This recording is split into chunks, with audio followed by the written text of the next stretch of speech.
Llegó rengueando un viejito a la puerta de un palenque.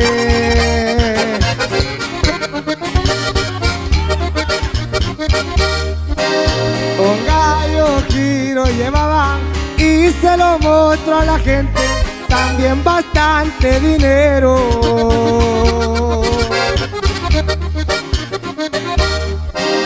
Quería una pelea muy fuerte.